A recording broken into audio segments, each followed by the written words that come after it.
pledge allegiance to the flag of the United States of America and to the republic for which it stands, one nation, under God, indivisible, with liberty and justice for all.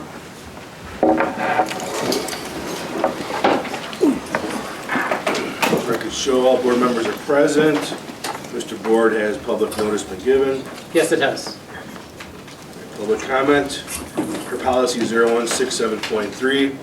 Anyone wishing to participate in the period of public comment must be a resident of the Richland School District, the parent or legal guardian of an enrolled district student, or an enrolled district student. Speakers are not permitted to make inflammatory comments, use inappropriate language or gestures, attack specific persons, or make a specific person the subject of their remarks.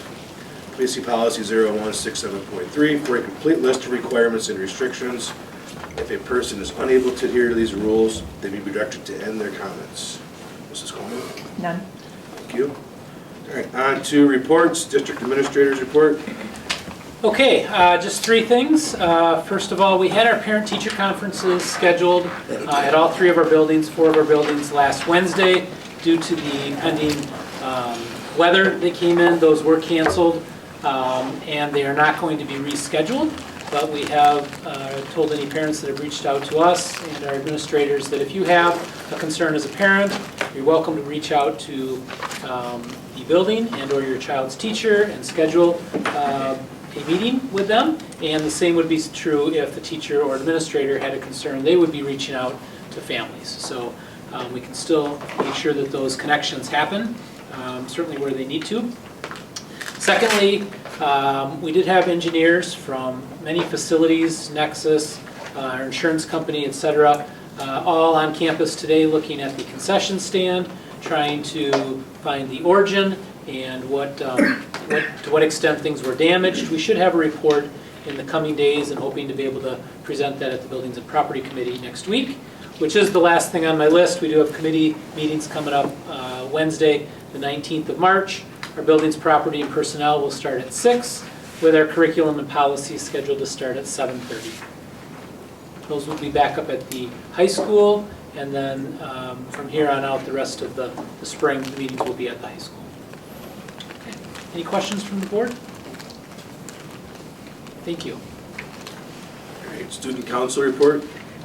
We have Mr. Dadoon. Yes, sir. Go ahead, young man. All right. Good afternoon, everybody. My name is David Dadoon, and I'm a member of the Student Council here at Richland Center High School. I appreciate the opportunity to provide you with an update on some of the exciting projects we've been working on as a Student Council. We've been busy and looking forward to sharing our progress. First, we've been discussing plans for the potential installation of a Jumbotron here at the school.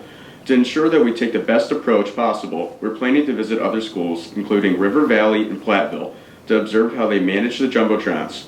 Our goal is to gather information on what apps they use, how much it costs to install, and how the students are involved in running the system. This research will help us make the informed decisions about what would work best for our own school. In addition to the Jumbotron project, I'd like to highlight our ongoing work with the Period Project. A dedicated group of girls is collaborating with sponsors to make this initiative successful, and we're thrilled to announce that a local church made a generous donation at their last report. This donation will help us move forward with our efforts, and we are incredibly thankful for the community support. Another update on our efforts to install new water bottle fillers in the school. We believe this will provide a more sustainable and convenient way for students to stay hydrated, and we were inspired by when a student council did this in the past.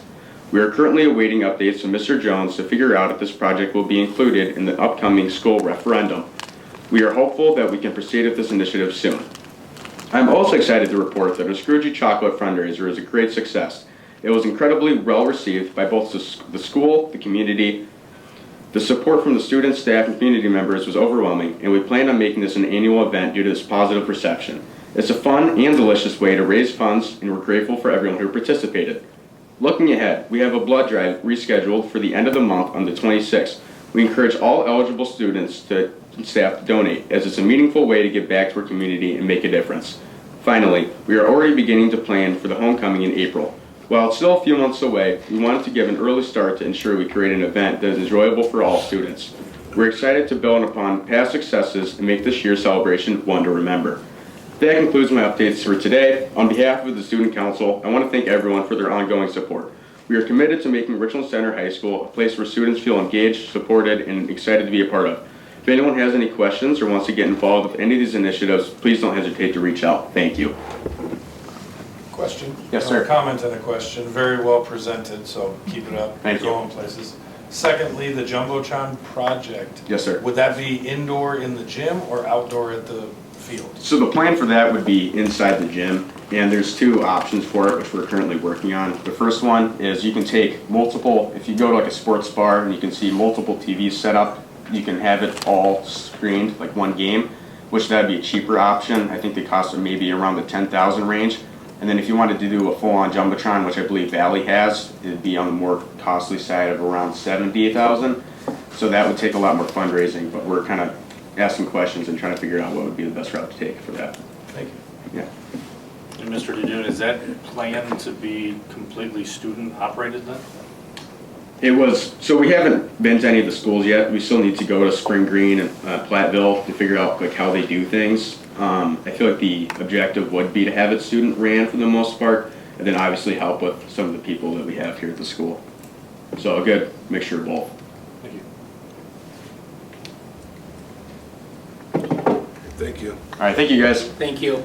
The DFC grant update report. Okay, so Ms. Raisler, our DFC program director, is here tonight. Hopefully you got a chance to watch her presentation on it. We're in year 6 of the grant. Lots of people that are working in front and behind the scenes and responsible for helping to move our community forward in regards to this. But again, Ms. Raisler's here, and if you had any questions, or Ms. Raisler, anything that you wanted to add real quick for as part of your presentation? Thanks for watching the video, if you had time to do that. I was hoping my evaluator would be here in case you have any questions measure-wise, progress-wise. She went to the high school. So she's on her way. She might walk through the door any minute. So I'm wondering if these next 2 items, if she walks in, could we come back to her in case people have questions? Maybe before we ask the president, are there any questions? Are there? Yeah. From the board?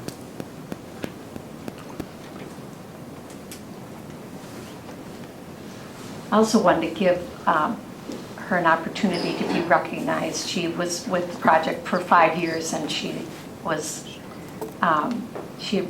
retired then in December. So I'll give an opportunity to acknowledge her too. But if anyone has any questions. What is the biggest hurdle that you've experienced with the program so far, now that we're in the second round of being able to have the grant? In the second round or in the first? Well, just since we're into it, In general? just in general, what's the biggest hurdle that you're experiencing right now? I think the biggest challenge is getting groups to work together, because we all want the same thing, but it's a matter of getting people aligned, and so we're not duplicating different projects. Everyone wants the same thing, but we all need to agree on the direction. So some of that has been a challenge, but that might be in most efforts, is getting people to work together and agree. What's the next step with City Council for the smokeless parks? So it's in a really good place. The Youth for Change brought it to the City Council, and they voted unanimously to have the city county attorney draft an ordinance. So evidently the last City Council meeting, which was this month, earlier in March, Mike Wendell explained that he had to investigate whether or not the Parks Board had regulatory priority over the City Council. In fact, they don't, so we're able to implement it as an ordinance for the city. So it's a big success. So she's not here yet. Is she here? Oh, she is. Oh. Okay, so I'd like to just have you give her a round of applause. So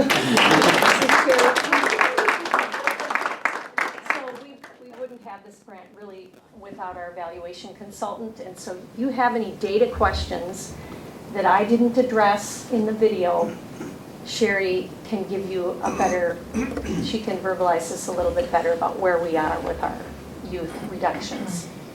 Well, and I first would like to thank you. I mean, it's so important to have this data source, like to try to find out what's going on.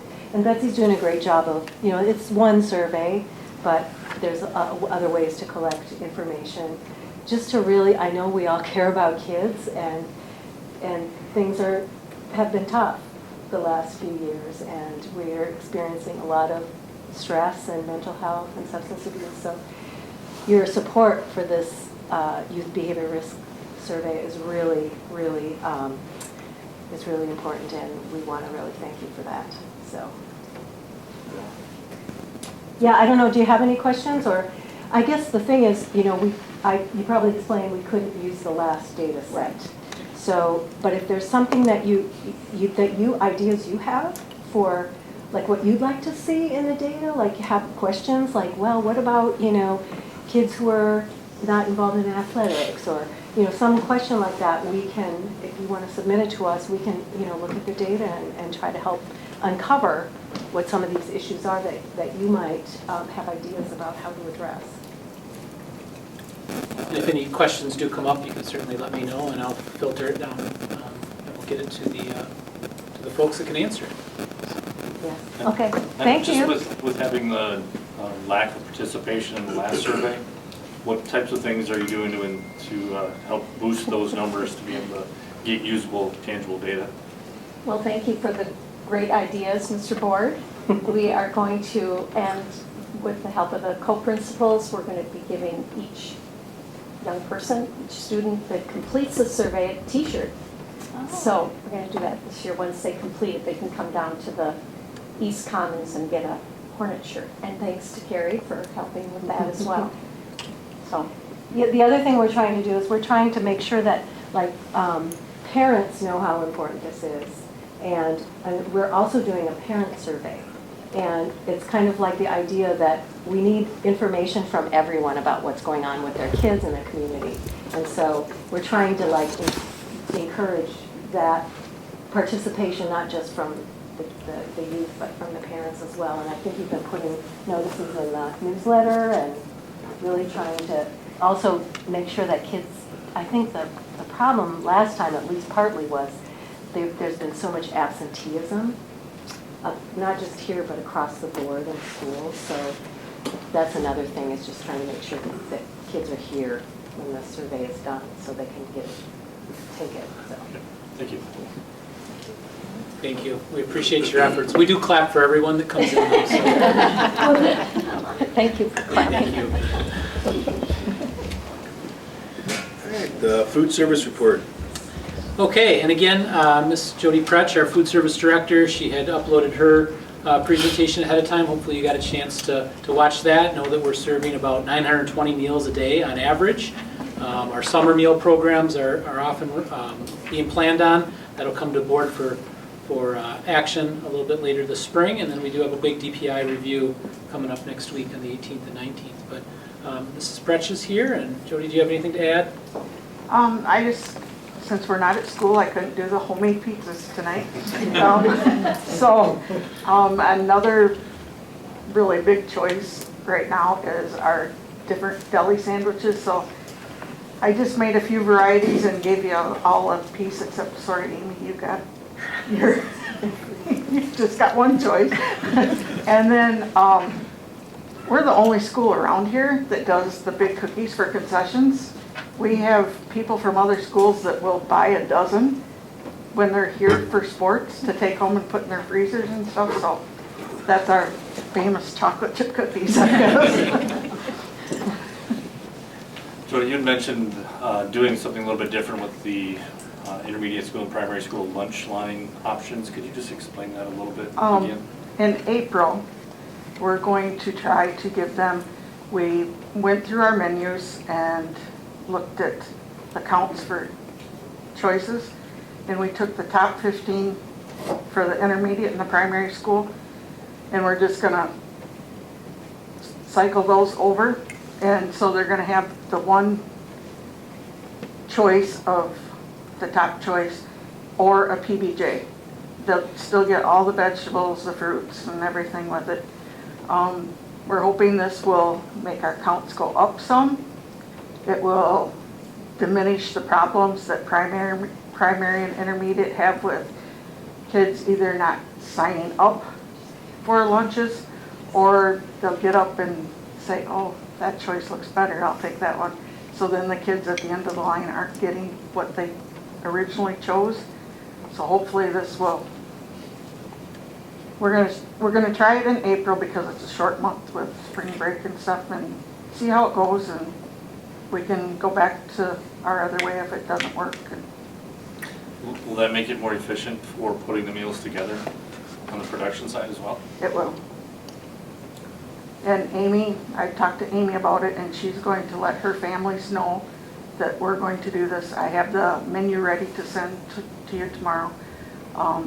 So if families really don't want us to try this, then we'll think of something else.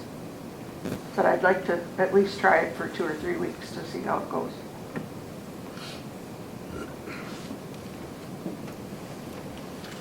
Okay, again, if any questions come up, let me know and we'll get you some answers. Thank you. Thank you. Thank you. The professional learning community report. Okay, yeah, the last report then that you had the opportunity to watch under the reports was on our PLCs, our professional learning community. This last summer, we sent several admin and some teachers to a solution tree seminar where they learned really about the PLC process. You know that we started this school year with an early out on Wednesday. Our next 2-year school calendars continue to have that early out on Wednesday, and it's all centered around these professional learning communities where teachers can really get together and with either their like age groups or like department groups, or you heard Ms. Shipley and Ms. Clerkin talk about vertical alignment, where they get an opportunity to talk about those students who are coming into their class and then where those students need to be exiting their class. And it really allows us as a district to focus on academics, on curriculum, and what we want our students to know.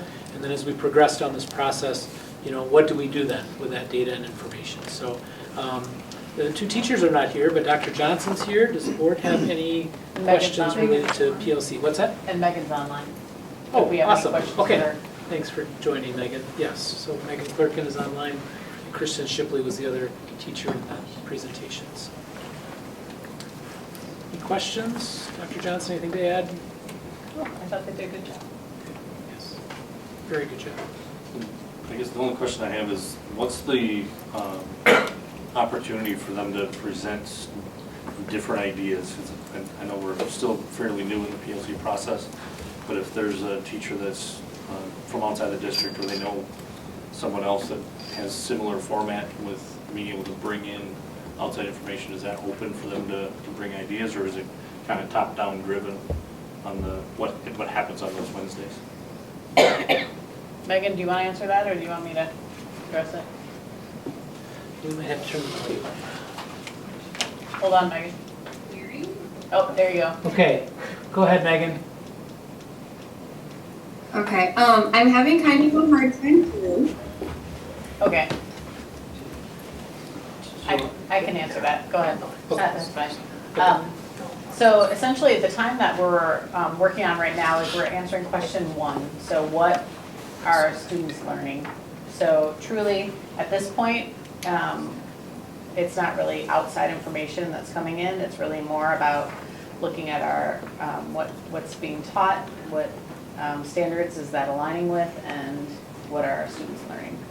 So we do, acknowledge that, like right now we have Origo and Into Reading, which are 2 new curriculums. So at the intermediate and the primary, we've been working a lot with River Valley for Origo because they also adopted Origo. So if you want to talk about coming in from the outside, we have been communicating with them some, observing a little in their schools as they, as we work with those trainers and other teachers who are getting that information. But for the most part, we aren't really bringing in a lot of people.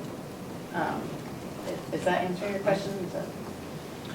As far as the high school goes, when it comes to some of that work, we have been having the teacher leader group getting trained for the new teacher project.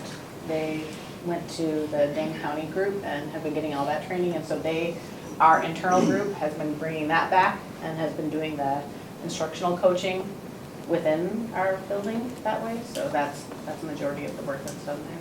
Thank you.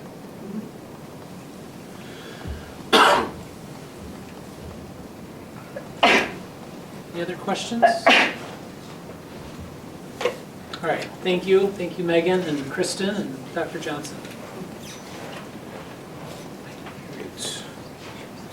Is there a motion to approve the prior meeting minutes of February 24th, 2025? So moved. Motion made by Mr. Billy. Is there a second? Second. Second, Mr. Van Landijk. Discussion? Mr. Billy? Aye. Aye. Aye. Aye. Aye. Aye. Aye. All right, on to financial items. Approval of statement of cash and invoices. I move we approve statement of cash dated March 3rd, 2025, in the Community First Bank General Checking Accounts checks number 87057 through 87088, ACH number 242502807 through 242502882, EFT number 202400101 through 202400107, and voided checks for the net total of $2,181,503.68. This is for the purpose of general operating costs of the district. Motion was made by Mr. Dowdna. Is there a second? I'll second. Seconded Mr. Hunter. Mr. Bosworth, anything you want to point out or add? Yeah, that dollar value is larger than you're typically used to seeing. That's because there are 2 debt payments in this batch. So on page 9, you'll see an expense just slightly over $1 million together. That's the first principal and interest payment on the $15 million bond sale from the 2024 referendum. And then on page 11, there's another principal and interest payment combined for about $168,000. That is for the 2020 refinance, the debt that we had. So those 2 numbers, close to 1.2 million have driven up that last 2 weeks' expenses. Thank you. Discussion? Mr. Van Landijk? Aye. Aye. Aye. Aye. Aye. Aye. Aye. All right, the 2024-25 budget update. All right, so our business official, Mr. Bosworth, will give an update on where we currently sit with our 24-25 budget.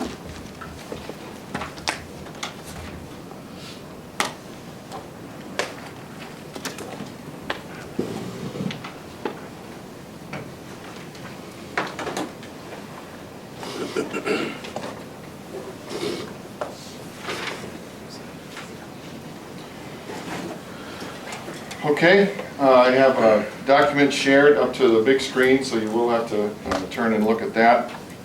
I'm going to show a series of slides here. These are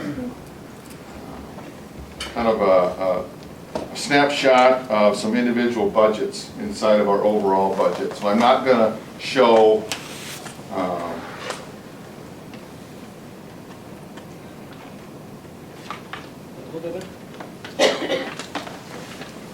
I'm not going to show every single budget that we have here. Is there a way to move those top?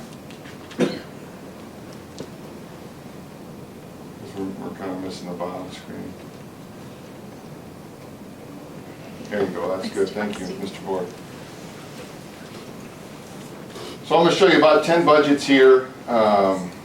All of these budgets are greater than, I think the smallest one is about $140,000, and that's athletics. They're all larger than that. And the idea is, if we want to take a look at kind of how we're going, let's just take a look at some of the bigger budgets, because if those are within the boundaries, we can feel comfortable, more comfortable, that the overall budget will be within the boundaries, okay? So the first one we're taking, and the way this works is, the top red line is the budget that was established for this year. The blue line is where we're currently at, so you can see there's a current level of spending. The brown line is the last 2 fiscal years average spending together. And then this dashed line references the last 2 years, and it projects. If we were to follow the last 2 years worth of spending patterns in the last 3 months, where would we end up? Okay, so our first one we're looking at, we have an administration budget. Red line is greater than last year because we rolled in an ESSER position into this to come off of the stimulus money and come into our regular budget, in addition to some of the salary increases. Another thing maybe to add before going further is, as we go through this, you'll notice all of these budgets, the spending, current spending is definitely below the red line, and the projections, all of them with one exception, I'll show you why that's a little bit different. All the projections are very close to the budget. So we're feeling positive about our overall spending and finishing where we're supposed to. So that's administration.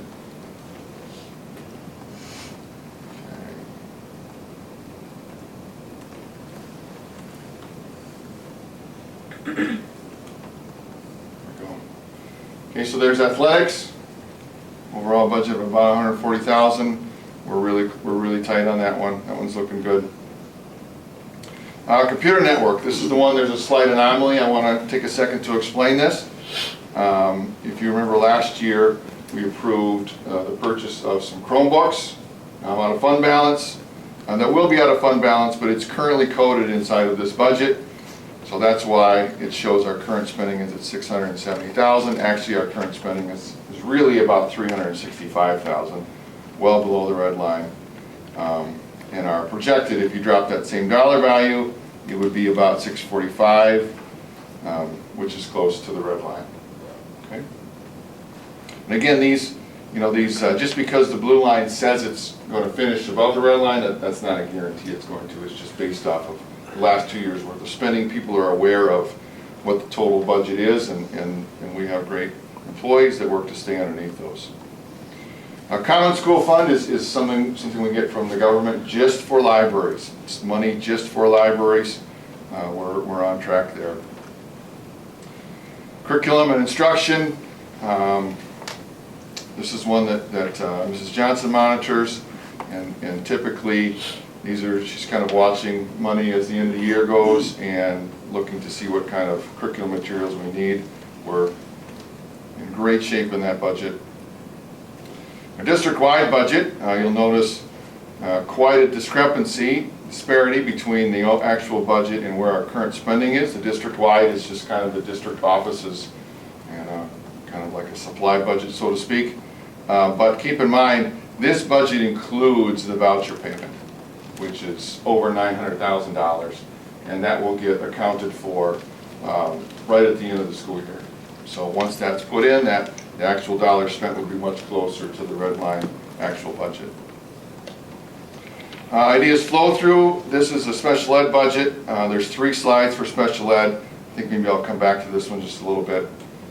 Maintenance and operations, right? This is utilities and employee wages for our maintenance department. You can see we're on track to be very close there. Partner school budget. If you look at last year's spending and this year's budget, you'll see a big difference there. We added an employee to that building, if you remember, from last year to this year, so that's the main reason for the big increase there, but you can see the spending is below budget right now and on track. Fund 27 salaries, this is another special ed slide. We're under by about $200,000 there. Instructional salaries, we're projected to finish real close to our budget of about $10 million. The reason for the increase here from last year's spending to this year's budget, keep in mind that part of the operational referendum was increasing salaries of all of our employees. That's one of the reasons. We also added some more positions, more FTEs in this year's budget than we had last year as well. Special education, so I've showed three different special education slides. One was a grant budget, one was a salaries budget, and one was kind of a general spending budget. If special education is very unique, there's three distinct pots of money where special education is expended from. If we look at the overall spending of all three of those pots, we're still projected to be about $30,000 under our budget. And very often some of those monies are shifted as the year goes, coded differently to take advantage of different things. So we may do that. Title I budget, one thing I want to point out with this is that the red line shows about $460,000. And with this one, we may actually raise the red line before the year is done because we had some carryover money from last year that we can apply to this year. So it'll end up looking like it's closer on to budget.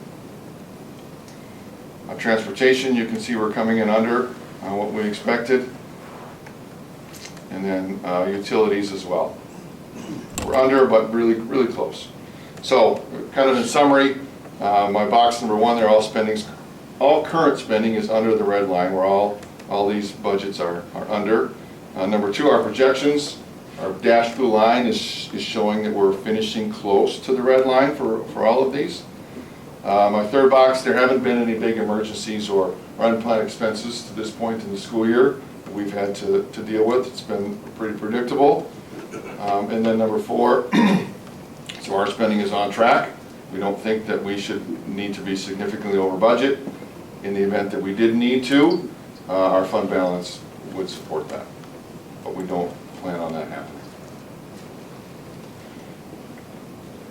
Is there any questions that I can answer? When you showed the curriculum chart, there was a drastic increase in April. What caused that? You explained the other ones, but that one I wasn't sure why in April it went up so drastically. I think the idea there, I want to speak for Mrs. Johnson, but the idea is that Mrs. Johnson kind of watches what the curriculum needs going to be, and then makes some purchases at the end of the fiscal year. So that's in preparation for the following year. Yeah. Thank you.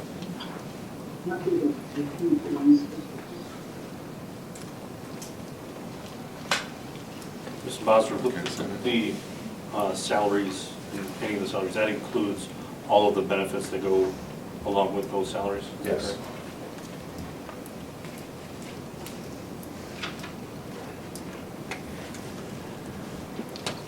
Any other questions, Mr. Bosworth? All right, thank you. The summary of district's debt. And I'll turn that right back over to Mr. Bosworth.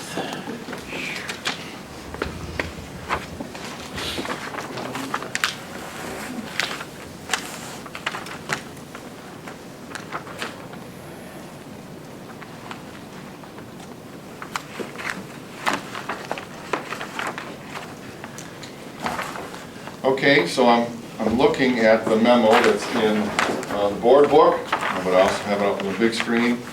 So the first box is just, if you look backwards in time over about the last 15 school years, what are the different debts that the school district has taken on? So that's what this box is. It's just telling us what year the debt was incurred, what's the name of it, how much was originally borrowed, just some notes about what it was used for, and then what year it was paid off or is projected to be paid off, and then finally what fund we pay it out of. So that's really just a reference, okay?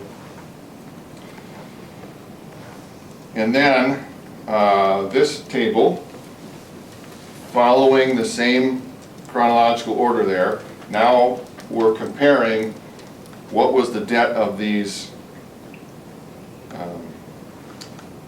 different loans last year versus one calendar year later, essentially. So you can see that the 2011, 2012, those had already been paid off. The 2014 EE, that was paid off last spring, so that one's off the books. The 2016 referendum, you can see there was a significant decrease from 7 million to about 3 million. That was one of our defeasance strategies. The 2019-2020 short-term borrowing, that's been done for a long time. Those things only exist for about a calendar year. We're not in any situation where we need to consider short-term borrowing right now. The 2020 refunding bond series, this, if you remember right, this is actually the original 2012 debt that was refinanced and it became the 2020 debt. And you can see we made a payment towards that and reduced that overall principal. And then we have the 2024 referendums that just came on. So the first one, the first sale, this May, you may think to yourself, I thought we borrowed $15 million. We did borrow $15 million. However, in the expenses you just approved, there was about $1 million payment, of which $600,000 was for principal and about $400,000 was for interest. And so that's why 14.4 rather than 15. So that one has already been reduced to 14.4. The next sale, and you, the board approved that parameters resolution in January. We have some meetings coming up, Mr. Board and I, and that sale will probably take place right at the beginning of April. And then that 12/16, the money will come to us, and then that debt will be on our books. And then finally, just what was the debt last year versus what was the debt this year, what is the debt currently. And of course, we made some payments to drop that, but we've passed the 2024 referendum for a little over 27 million, so that accounts for the increase there. Okay.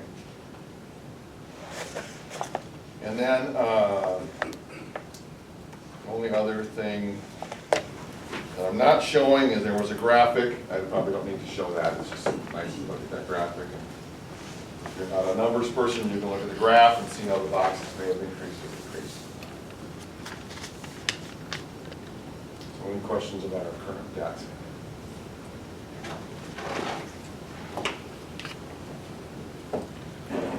Thank you. Good, thank you. You're welcome. Mrs. Coleman, consent agenda items.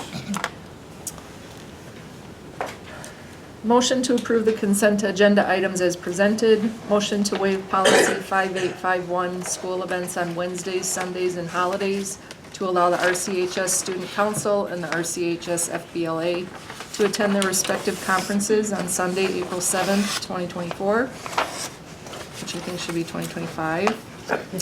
Motion to approve waiving policy 5851 for the 8th grade class to attend a Brewers game on Wednesday, May 21st. Motion to accept the donation of money valued at approximately $500 from Grandview Family Worship. Motion to approve the list of items to be disposed of as recommended by the Buildings, Property, and Transportation Committee. Is there a motion to approve the consent agenda items? Motion made by Mrs. Dickman. Is there a second? Some discussion. Dowden? Aye. Aye. Aye. Aye. Aye. On behalf of the Board of Education, I would like to thank Grandview Family Worship for their generous donation. I'll make the motion to approve the modified agenda. Is there a second? Second. Second by Mr. Bailey. Discussion? Mr. Hunter? Aye. Aye. Aye. Aye. Aye. Aye. Aye. On to information and discussion items, district vacancies and appointments. So you'll see in the table there, we do still have the three positions, same three positions that were open at the last meeting for this school year, 24-25. The 4K EC8 position, the posting just closed last night, so that'll put us into the reviewing applicant stage and then to the interview stage, and then hopefully we have that position filled by the time we meet again in 2 weeks. Otherwise, we've got a couple of sting positions open, and then the table right below that are the positions that we've got, certified positions that we have open for the 25-26 school year. So again, we're looking for a speech and language pathologist, primarily here at the intermediate school, second grade teacher, physical education teacher, a couple of special education teachers, and then a math teacher at the high school. Those with the exception of the speech and language pathologist, which has been open and we've been looking for applicants there. The rest of them either just closed last night or will be closing here in the next week. And then again, review the applicants, interview applicants, and hopefully have hired applicants to present to the board at a future school board meeting. Otherwise, support staff, co-curricular positions, and other employees. The most newest hires or start dates are at the very, very bottom of the table, have just started or will be starting in the near future as it relates to spring sports or other support staff positions.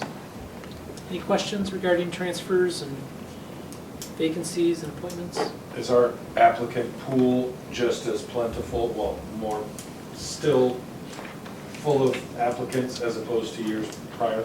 Yeah, that's a great question. I do not know the answer off the top of my head. Admin, have you seen any of the applicant pools to be able to just anecdotally weigh in on whether or not we've got strong applicant pools or number-wise?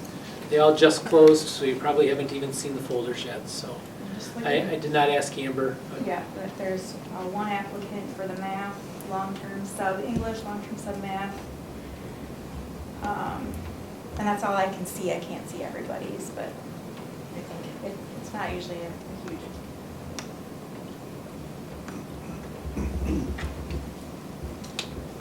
Any other questions? Okay, thank you. 2025-26 alternative education options. Okay, so this was presented at both the curriculum committee as well as the personnel committee. Both came with recommendations from those committees. It's on here for information and discussion only for tonight, and then looking at possibly taking action at the March 24th board meeting. But really wanted to give the board an opportunity to hear what the committee heard and our public to hear what the committee heard, and that is to understand what the proposals are for 25-26 school year. The podcast, the link in the memo is AI generated, but outside of calling the RC program a mispronunciation, it actually did a far better job than I'm going to present it.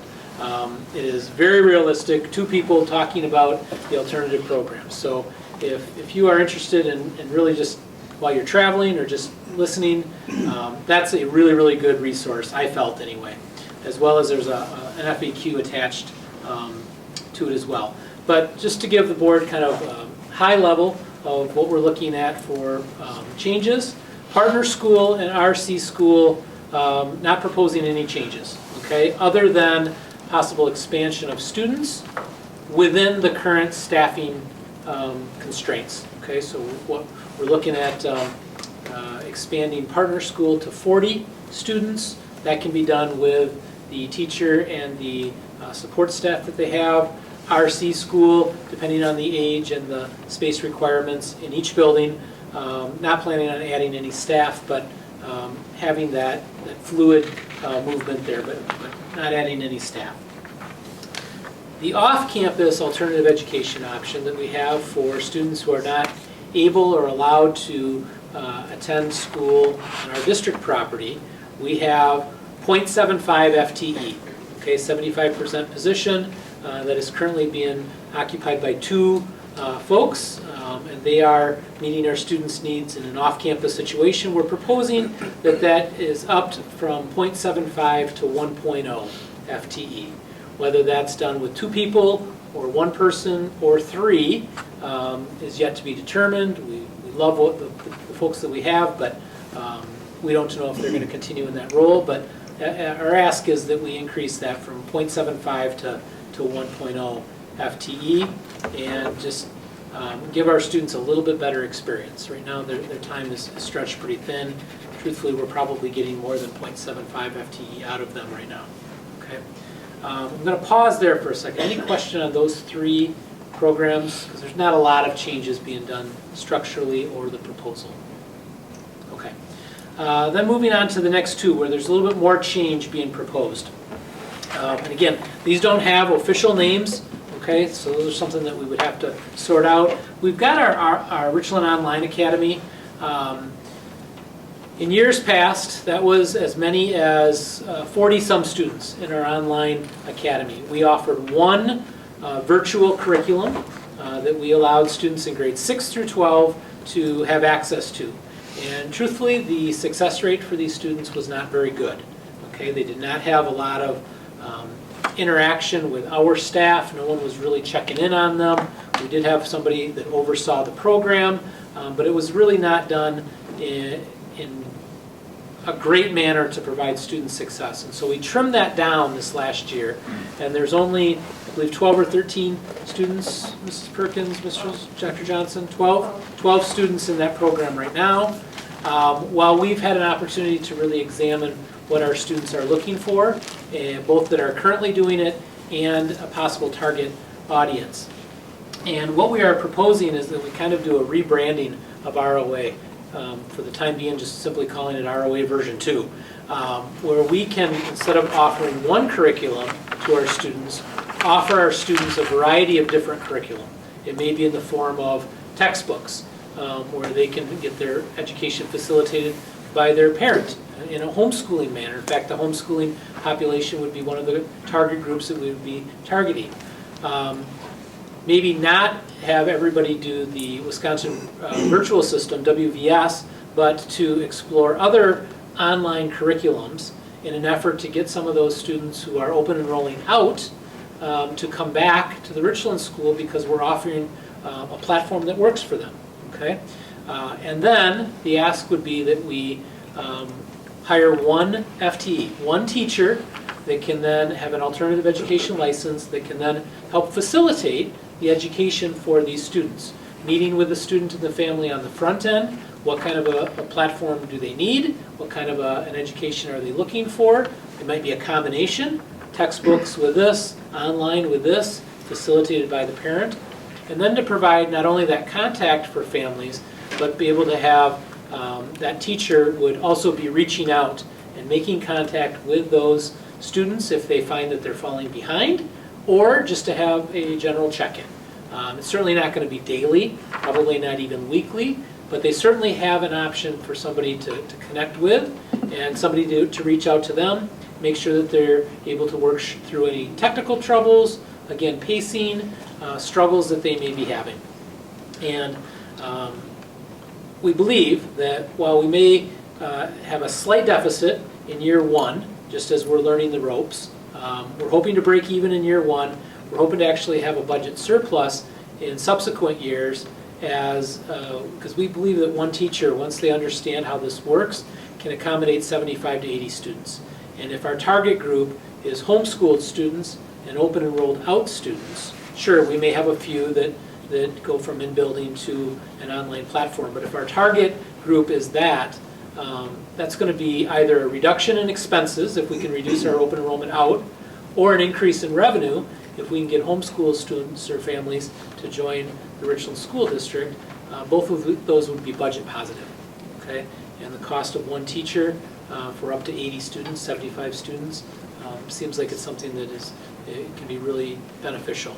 We've, Dr. Johnson and I have met with the folks virtually at Nakusa who have this program. They have 3 teachers, about 240 students, okay? And they have told us that they could have up to 500 students if they had the means for it. So they're all on board with somebody in the southern part of the state taking this on. They would be a great resource. They're a great model for us to be able to look at replicating and really having a way for some of these students that we're losing or missing out on to be able to do their education through the Richland School District.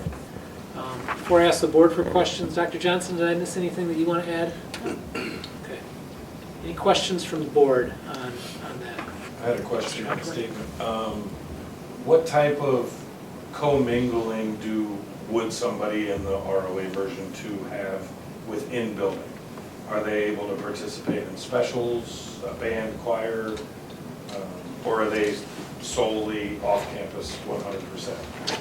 if they are and the details are yet to be determined, but our general thought, again, Dr. Johnson, correct me if I'm saying something that we haven't talked about, is that these students would be very similar to a homeschooled student. They would be doing the majority of their curriculum, but we would allow them to take up to 2 electives in the classroom that aren't offered, band, choir, art, some of those things, but not the other way around. We would not allow in-building to take 2 online classes. So.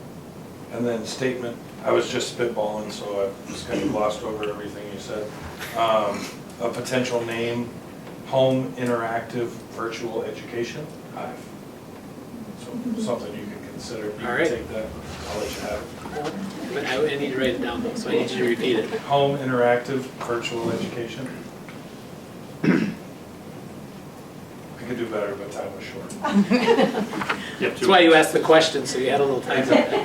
So, any other questions regarding that? Again, this is going to come for action if you have questions that come up, but this is certainly an opportunity to address some of the big ones. Obviously, there's some marketing that's going to need to take place to attract the homeschool, the other online people. What types of things have been looked at from the marketing side of things? We have not dove into what it would look like from that standpoint until we knew if this was something that I can assure you, though, we do have an extremely talented marketing communications department, and so I'm sure that we will be able to come up with something. But I don't have those details. Can I interject on that just a little bit? We have a person who we spoke with, who I worked with a little bit at. She used to lead one of our outlying schools that we used to work, like one of our private schools that closed. And she actually is looking for things for her former private school students who are now homeschool students. And that kind of spurred some of this. Like when she said some of the things she's looking for, because a lot of these private school, homeschool families are looking for certain things, and all of a sudden then Steve started connecting some dots, and then, you know, like it's been really interesting with some of the connections we've been able to make, that, you know, the marketing might make itself if things can work out. Yeah. Mr. Van Lande, did you have a Yeah, question? having been at the curriculum meeting, we had a much more extensive presentation about this. And from what I had heard, there was really no drawbacks to what it is that you're proposing. There's another school district that got wind of what we were doing and wanted to participate and observe what we were creating.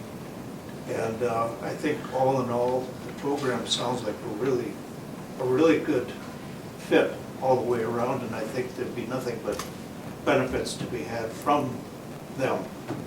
Thank you. Certainly, anytime that we are adding an FTE, and that would be the proposal, is that we're adding a staff member, there is a risk in that the number of students that jump on board don't outweigh that cost, okay? I do believe this is going to be minimal risk when we look at it. Certainly over maybe not in year 1, but certainly in years 2 and beyond. Okay, and then the last alternative education option that we're exploring, and again, does not have a name, so Mr. Huntemer, start thinking about potential names, but it really is in the form of a behavioral academy. We have taken things that we have seen firsthand with our students, that we have either had to pay tuition to another school to service students that we simply don't have the means to educate in our own buildings. Places like Scan, Cholita, New Frontier. These are all up to an hour away. They have long waiting lists, and we're spending anywhere from $55,000 to $75,000 in tuition, plus transportation costs, plus drivers, plus potential aides, etc. But they do provide an educational setting for these students who we don't have the capability of meeting their needs in our building. We've also had the privilege of visiting a place in Reedsburg that is a behavioral analyst center called Motivate, M-O-T-I-V, and then the number 8. And they do a lot on really addressing the behaviors, trying to correct the behaviors, really using data and technical side of behaviors to fix this. These are places that oftentimes counties will send families to, but they don't provide the educational component. So our suggestion is that we look at being the one-stop shop and really provide the best of both worlds. And we believe that we can do something that is not only going to serve a need for our local students, but really our local area. And because many schools around our area are doing the same thing that we're doing, sending students to other places, money, and they can't even get in because of the long waiting list. And so the goal with this would be very similar to Partner from this aspect of we don't want this to start off too big, too soon, where it doesn't, we don't learn the ropes and we don't create a sustainable environment. So our hope is that if approved, that we would target 3 students for the start of the 25-26 school year. These would likely all be our students. Possibly look at adding a 4th that semester if things are going well, and possibly opening that up to a neighboring school district who is looking to potentially send a student to this area or to this type of school. There's a lot of ifs. There's a little bit more risk with this one. There is a little bit more personnel that needs to be hired for this because the personnel is going to need to be addressed. We need to have a behavioral analyst. We need to have a teacher with an alt-ed license that can fulfill the curricular needs. And then we need to have some behavioral techs. Behavioral techs are much like a support staff, but it's at a much higher ratio. It's very similar to our one-to-one aides, but they're trained specifically to address the behaviors. We don't know if these positions can even be filled. However, in talking to the folks at Motivate, we are quite optimistic. We do find that alternative education teachers, this is something that teachers are looking to do, and we tend to have a little bit higher response to those. Talking to again, Lori from Motivate, we do think that a behavioral analyst is something that there are ones out there that would be looking to work in a school type environment. And we don't think we're going to have a lot of issues filling the behavioral tech positions, but positions are always a question mark. We also have no idea where this would be, okay? And again, we didn't want to get into the details of that if this was not something that the board felt was a need for our area and for our community and for our area. We do know that there are places that we can do this at, whether it's in our own buildings to start off with or elsewhere in the community. There are options available. So I'm sure we'll be able to find something that in a place where we could do it. But there is a bit of a financial cost. It says in the memo upwards of $400,000. What we are still searching, however, is that, and we're hoping to have an answer for you by the 24th, is that a large portion of this expense is eligible, or we believe will be eligible, and that's what we have to find out, for Medicare reimbursement. Okay, the place at Motivate, a large part of their financial burden is subsidized by Medicare reimbursement. We also believe that there's an opportunity to get tuition from other districts. Okay, and there's the reduction in expense that we would have as we are not paying $75,000, $80,000, $85,000 to another district or another school facility to educate our own students. So, is it going to be a break even in year 1? Likely not. Okay, could it be in subsequent years? Absolutely. And I do believe that this is something that could, if done correctly and done how we envision it, could be something very, very unique to the Richland School District, because we know of no real place around us that has all of these different components wrapped into it. So again, high level overview before I ask the board. Mr. Josem, Dr. Johnson, anything you want to add? I know you've got key players in this as well. It's a good summary. Okay. Questions from the board or comments from committee members? For the facility, wherever that might be, is that something that would need to be a secured space? Just I'm not familiar with New Frontier. We would like something with a separate entrance. So even if it was in one of our current facilities, something that parents and students could be coming in a separate entrance. And then, of course, anything would have to be secured, and we'd want to make sure that our students are safe. How many students would you say right now do we have that would fall into this category? We probably have on any given year, again, I'm looking to admin for assistance on this, but anywhere from 2 to 5. We have sent students, again, anywhere from 1 to 4 on any given year to different places. Our goal is, we may not eliminate the expense for all of our students to have to be educated elsewhere, especially our older students. This would be geared towards our younger students and in hopes of being able to correct that behavior so that we don't have to do that when they're older. But admin, anybody want to weigh in on the need? I think 2 to 5 is a good number from our students, and then the other 10 to 15-ish would be, we believe there's a big enough need that we would not have an issue having other school districts help enroll students, just given the pure waiting list from these other facilities. Thank you. There wasn't much time, but nurturing education sought together. Next. Is that AI generated or NH generated? Nest. Okay. All right, so again, this is going to come back for action. This did come at a recommendation from the curriculum committee, as well as the personnel committee, but please, if you have any questions or if you hear feedback from the public, let's get answers to those sooner rather than later so that we have all the information that we need to take action in a couple of weeks or potentially later if we need to. Thank you. And listen to that podcast. It's pretty good. Podcast is excellent. AGR mid-year report.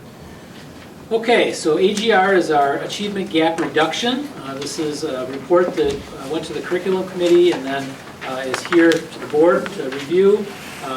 You should have gotten a couple of additional supplemental sheets of paper that are these graphs right here. This has also been uploaded to board docs. And with that, I think I'll turn it over to Dr. Johnson. You need to present. I'm not sure.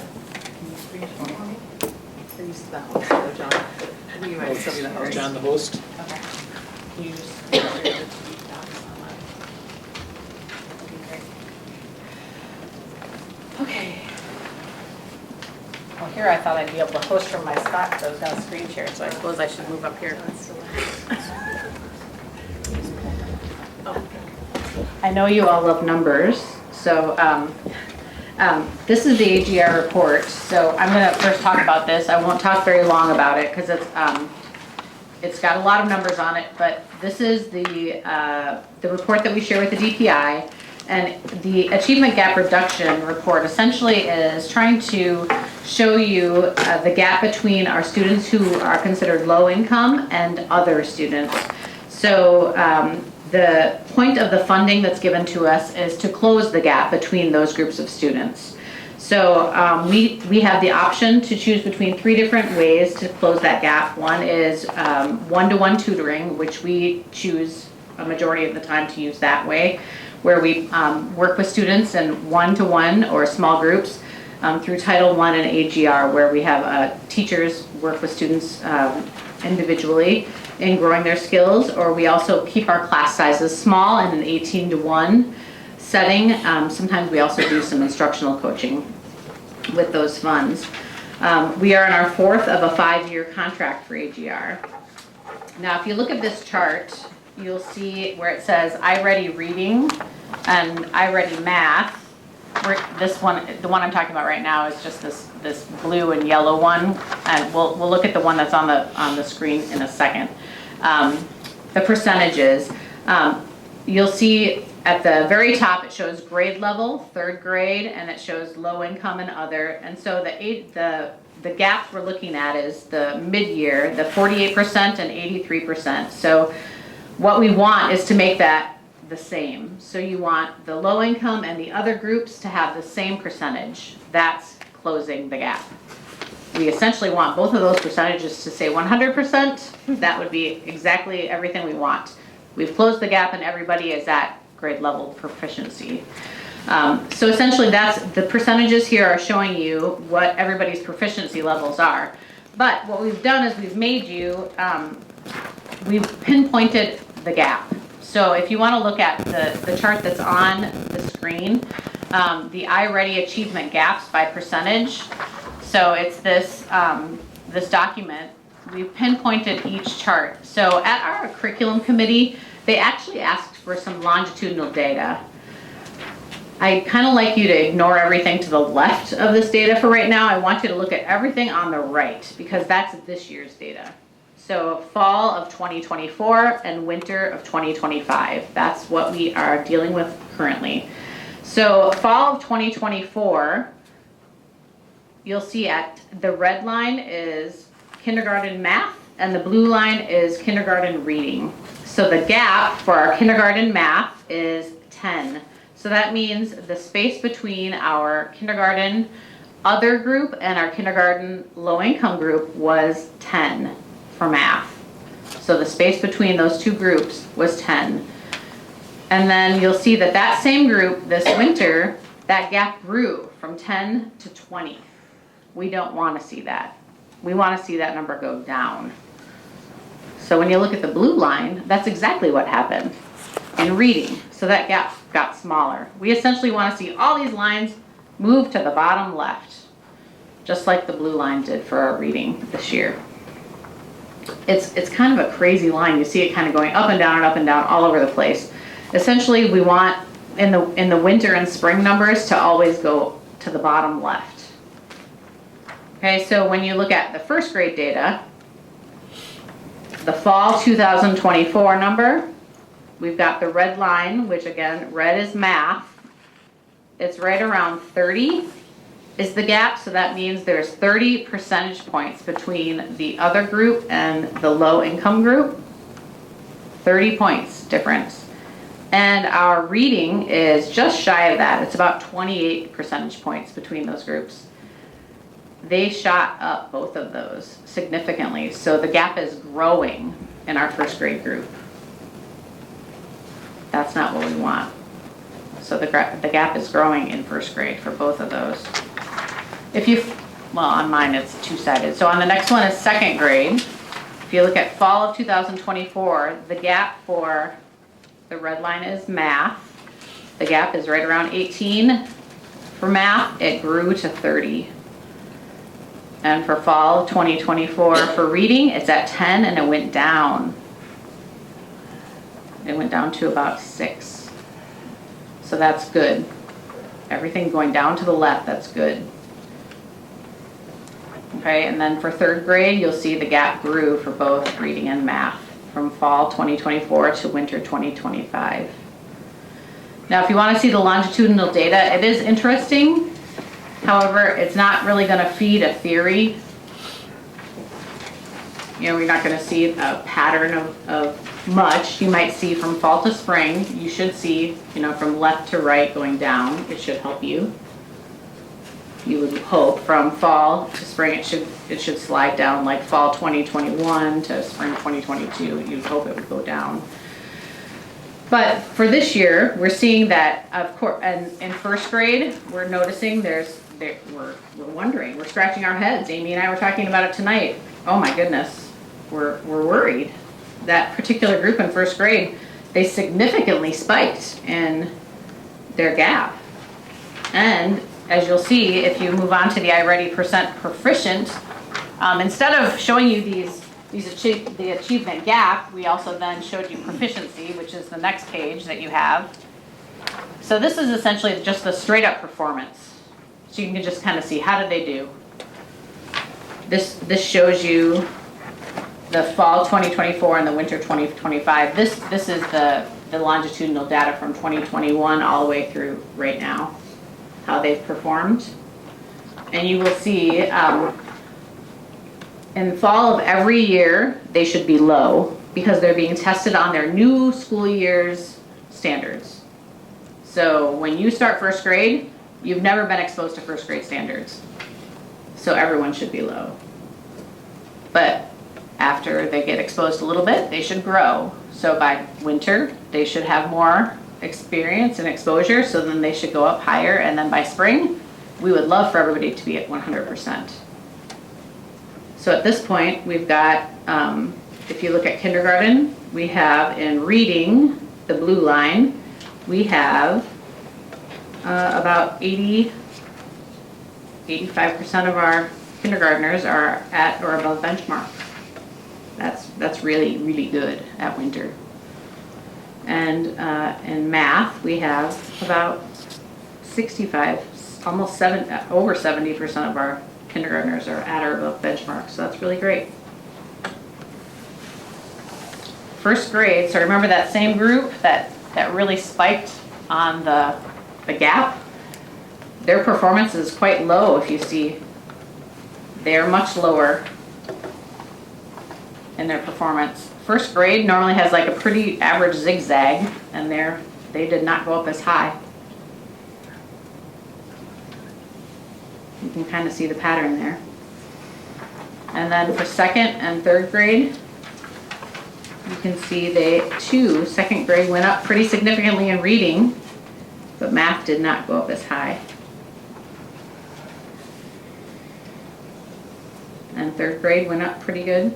Not as high yet as they did last year in winter, but they're hopefully gonna make a good gain for spring. So keep in mind, all of these groups have a new reading and a math series, which can make great gains, or it can not make great gains. Teachers are juggling 2 new curricula. They're getting a lot of training this year. They're also doing a lot of PLC work, which is great, but we're also asking them to document all of their curriculum, which is a lot of work. So we're asking a lot of our staff who we're measuring here too. So they're doing amazing, the staff are, and I don't know if it's symptomatic of what we're seeing here. So I'm excited to see what the spring brings. And it was fun to peel apart some of this data. I hope that I didn't overwhelm you with it. I hope it was a little more understandable being pulled apart this way. And I hope I didn't just steamroll over you with it. What questions do you have about this? Questions, or curriculum committee, anything to add? Just looking at not any of the line grants, but the other chart that you have, that's the AGR Achievement Gap benchmark piece. Just looking at going from 5K to first grade, first to second to third, it seems like the low income drop off dramatically more. So just looking at the fall numbers, the amount that appears to be lost when you're moving up to the next grade level seems to be greater for the low income kids. What kind of things can we put in place to help them with that summertime slump to come into the next school year and have more success? The summertime slump is a thing. We have a really good summer school that everyone's invited to. We have a lot of resources that we send home with students and families. We do a lot of engagement during the school year to try to bring in those families. All of these things are funded with a lot of our AGR and title funds, trying to keep connected with these families too. It's really a tough one, try to get families re-engaged and not